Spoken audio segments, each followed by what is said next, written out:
Bonjour les amis, j'espère que vous allez toutes et tous bien. En ce lundi ensoleillé, bienvenue sur ma chaîne Roboboxing et autres sports, où aujourd'hui, bien évidemment, on va parler de deux sports. Oh non, trois sports. Mais enfin, d'abord, commencer par Tony Yoka. Donc de boxe, forcément. Je ne sais pas si vous avez toutes et tous vu ce combat de samedi soir, le dernier combat donc en contrat avec Canal+, contre Yaliev, le Daguestanais. Bon, on va dire qu'il y a à boire et à manger. C'est-à-dire que déjà le résultat est très, très.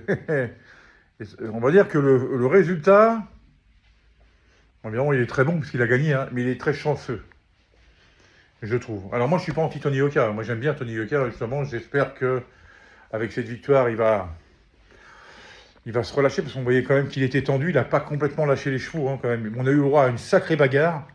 Parce que le mec en face, il avait 16-0, donc 16 combats, 16 victoires, 10 KO. Donc c'était pas rigolo. Tellement que c'était pas rigolo, les deux sont sortis amochés quand même du combat. Et Yokel, il a dit après le combat, il m'en a mis des bonnes. Ah ouais, il a pris des sacrés uppercuts, c'était le point fort du Daguestanais, de Yaliev en plus. Il a pris des sacrés uppercuts. Il y en a même un, ça l'a fait reculer. Et si l'arbitre, il avait pas, je sais pas pourquoi il a dit à Yaliev de ne pas bouger. S'il l'avait suivi et tout, il était peut-être, je dis pas qu'il était au bord du knockdown, mais ça sentait mauvais. Alors, il y a deux choses. La première chose, qui est bonne, c'est que la prise de poids. Alors, dans la prise de poids de Yoka, il y a de la bonne chose et de la mauvaise. Forcément, il n'y a pas que du bon. La bonne, évidemment, c'est que ses coups sont beaucoup plus puissants. Ça, c'est sûr. Son direct du gauche, il le met super bien. Je crois que c'est son arme de prédilection, hein, direct du gauche, il le met. Il est super bien, il est naturel, il est super beau, que ce soit à la tête ou au visage. Il a beaucoup travaillé au corps au début. Ou la tête au visage, n'importe où, la tête ou au corps. Ça, c'était vraiment bien. Il a un bon crochet du gauche, il a touché plusieurs fois, il a fait mouche et tout. Il prend mieux les coups, forcément. Il a pris quand même 15 kilos de muscle, un truc comme ça. Là, arrivé à 117 kilos sur la balance. Puis voilà, pas du gras, c'est du. Voilà. Voilà, moi aussi, j'ai trouvé qu'il était un peu trop. Qui faisait un peu trop léger comme poids lourd à l'époque. Mais là, voilà, là, c'est un beau bébé, quoi. On y va, quoi. Là, ça va faire mal. S'il vous touche, ça va faire mal. Et je suis content, là, de ce côté-là. Puis ça lui va bien. Voilà, bam. Il a pris des épaules, des pecs un peu, des bras, machin. Voilà, là, ça rigole plus. Maintenant, ce que j'avais vu avant chez lui, qui est complètement perdu, c'est sa mobilité. Son jeu de jambes est devenu inexistant, sa mobilité. Le mec, il se met en garde comme ça. Et c'est limite, vas-y, frappe-moi. L'autre, il faisait ce qu'il voulait, surtout en deuxième partie de combat. L'autre, il faisait des enchaînements. Yaliev faisait des enchaînements. Très bon boxeur, techniquement, hein. Et puis, c'était naturel. Vous voyez, c'était pas forcé, c'était fluide. Bon, il y a quand même 10 kilos d'écart entre les deux, mais bon. Et puis, un Daguestanais, pour le mettre en l'air, c'est des durs au mal, hein. C'est comme les Mexicains, c'est comme les Cubains, c'est comme comme les Russes. Voilà, tous les pays, tout ce qui vient de là-bas, quoi. Donc c'est sûr que je ne m'attendais pas à un KO de la part de Tony Yoka. Mais donc on a le droit à une bagarre. Ça, c'est le gros point positif côté Yoka, parce qu'il a eu un adversaire qui lui a donné le change. Donc ça lui a permis de briller aussi. Les deux ont brillé d'ailleurs, hein, parce que l'autre, il est vraiment bon. Et je pense que Yaliev, maintenant, il va être à 17-1. Non, il va être à 16-1 en 17 combats. Mais c'est pas grave, il va sortir grandi de cette défaite aussi. Il va beaucoup apprendre, parce qu'en plus, il n'était pas chez lui, il a tout le public contre lui. Qu'est-ce que je veux dire? Donc, on a eu le droit à sacré bagarre. C'était pas très, très. Au niveau technique, c'était pas très, très bon. On a vu mieux, hein. C'est sûr que c'était pas du Usyk Fury, loin de là. Mais on a eu le droit à une bagarre. Comme vous savez, le match qu'il y a eu entre Eubank et Ben. Bon, c'était une bagarre. Les mecs, ils avaient des comptes à régler, il y avait un passif et tout. C'était pas du Mayweather, c'était pas du Canelo, c'était pas du Crawford, c'était pas du Gervonta Tank Davis, mais il y a eu une bagarre. Et puis on a eu pour nos yeux pendant 12 rounds. Là, pendant 10 rounds, on a eu pour nos yeux. Là, c'était vraiment. Après, au niveau défense, Yoka, putain. Puis il prend trop de coups. Moi, j'étais devant mon télé, j'hallucinais. Il prend trop de coups. À un moment, il en donne 2-3, il en prend 8, quoi. Il donne pas assez de coups. Au début de combat, oui.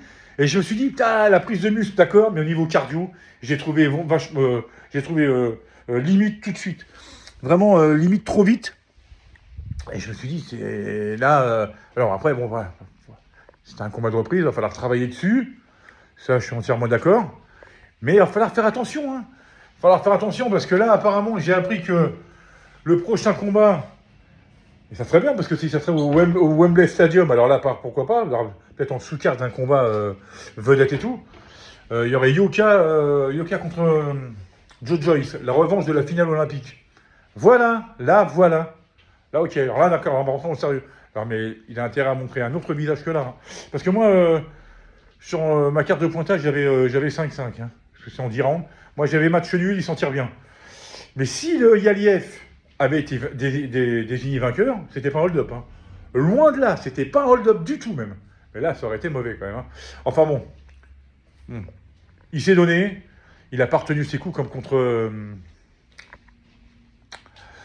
la troisième défaite là, contre Ryan Merry.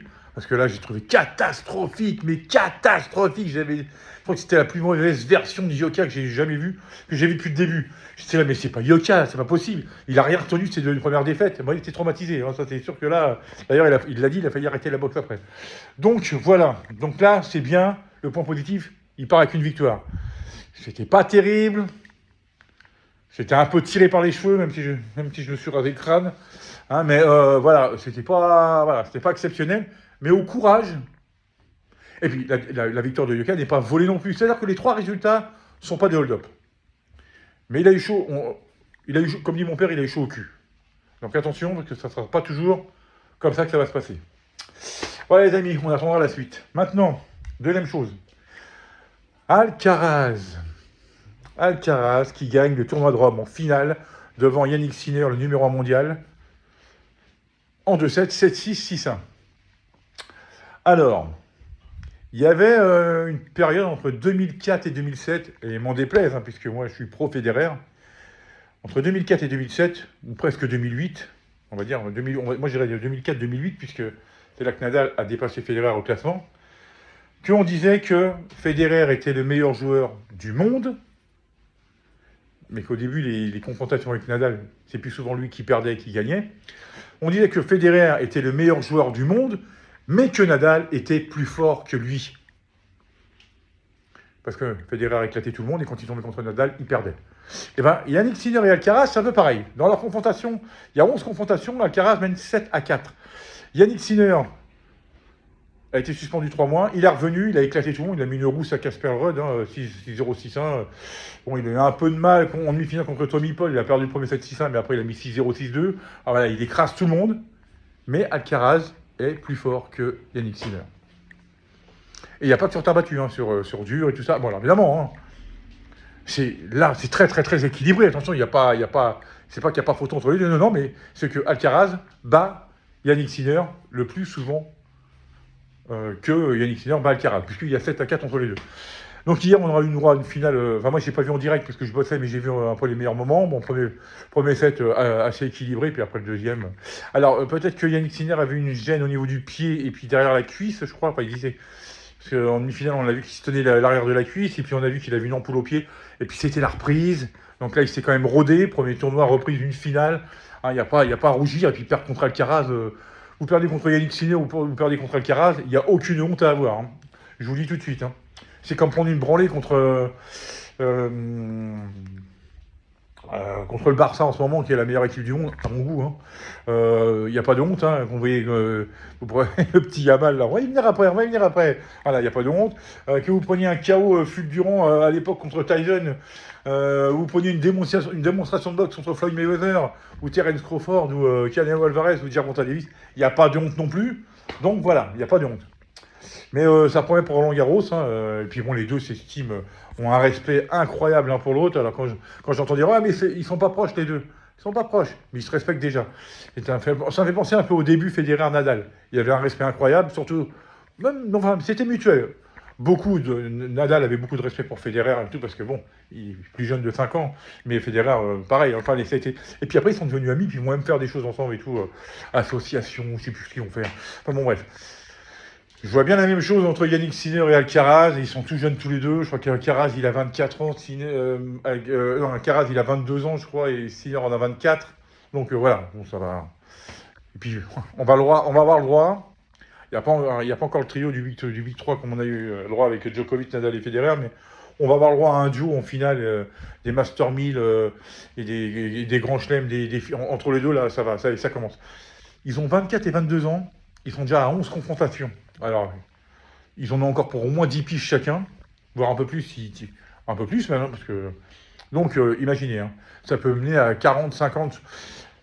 Djokovic-Nadal, 60 confrontations, hein, 31-29 pour Djokovic. Voilà. 40 entre Nadal et Federer. Donc, ouais, là, à mon avis, les deux, ça va jouer entre 40 et 60 confrontations, parce que je pense qu'ils vont... Il y a eux deux et il y a les autres. Voilà. Voilà. Maintenant, football, eh ben, purée. Bon, là, mais je pense qu'ils avaient levé le pied. Hein. Barça a été battu chez eux hier par Villarreal, 3-2. Mais bon, ils avaient fêté le titre 3 jours plus tôt. Je pense qu'ils avaient encore les jambes un peu lourdes et tout.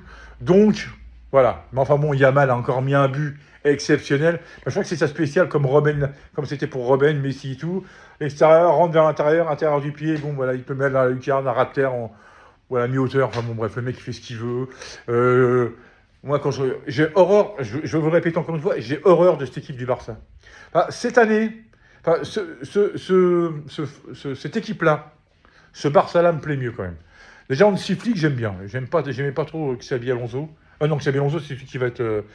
non, Xavi, c'était Xavi, l'ancien milieu de terrain de Barça. J'étais pas très... Koeman, j'étais pas fan non plus. Hansi Flick, qui était ancien entraîneur du Bayern, l'année où ils ont battu le Paris Saint-Germain en finale de Ligue des Champions. J'aime bien sa façon de jouer. Tout le monde devant, on presse. Ça joue une touche de balle et puis vas-y. Même s'ils nous mettent 3 buts, il faut en marquer plus qu'eux. Offensif à fond la caisse. Ça, j'aime bien. Et puis, il y a beaucoup de joueurs que j'aime bien, comme Rafinha, Lamine Yamal, évidemment. J'adore Olmo, Pedri, tout ça. Donc, cette équipe, elle fait vraiment... J'aime bien Koundé, Baldé, tout ça. Donc, cette équipe, elle fait vraiment... de Jong et tout ça, Francky de Jong, elle fait vraiment plaisir à voir jouer. Ça, et puis alors, le joyau. Lui, quand il touche la balle, c'était quand même Mbappé, quand il avait 17 ans. Même encore, mais moins... il joue plus pareil exactement, mais quand il touche la balle, il va se passer quelque chose. Il va y avoir un tremblement de terre. Mais si c'était pareil, c'était magique, dès qu'il touchait la balle, il se passait toujours quelque chose. Zidane, pareil, vous voyez. Donc c'est un bijou, j'espère simplement qu'il ne va pas se blesser. Et même s'il n'est pas dans l'équipe, j'aurais préféré qu'il soit au Real ou à Paris. Mais c'est pas grave. Rien que pour le voir jouer. Puis moi, j'adore l'équipe nationale d'Espagne. Donc évidemment, contre la France, je préfère que ce soit la France qui passe. Mais après la France, je vais vous dire que mon équipe préférée, j'adore l'Espagne, j'adore le Portugal, j'adore l'Angleterre. Mais l'Espagne, j'aime vraiment beaucoup l'Espagne, j'adore leur jeu.